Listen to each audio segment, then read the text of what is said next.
Well, what do you think about this, Ben? Is it time to treat marijuana like Class A drugs?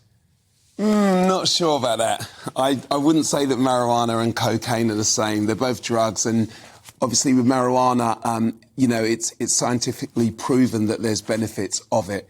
And, and I know so many people who are doing so well, so many really famous and rich people who smoke marijuana, and it doesn't seem to affect them. I wouldn't put it in the same bracket as cocaine, not at all.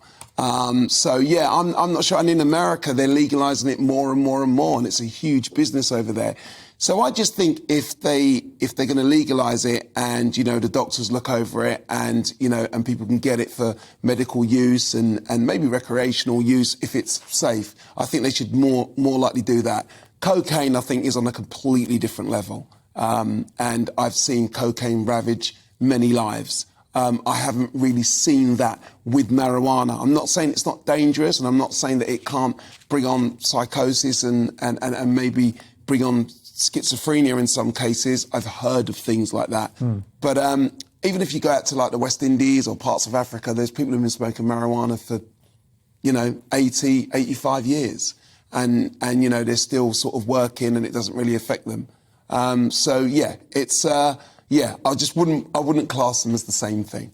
However, does marijuana not sap motivation, Ben?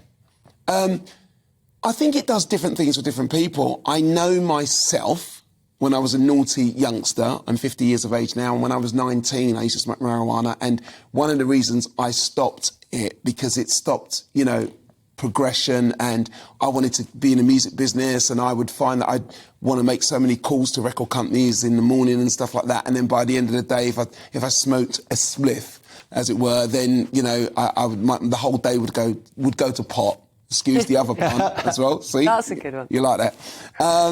So I found it didn't really work for me. There was one story with George Michael being in a courtroom, and the judge said, "Did he think marijuana was something really cool?" And he said, "Well, it depends who you are." He said, "If I was, a young man trying to start my career up, maybe it's not that great, but now I'm here.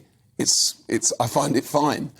So it just works for different people. And like I say, I have experience. I know many people around me, incredibly successful, incredibly wealthy, who smoked a spliff, sort of like 5 o'clock every afternoon, and it hasn't seemed to have affected them.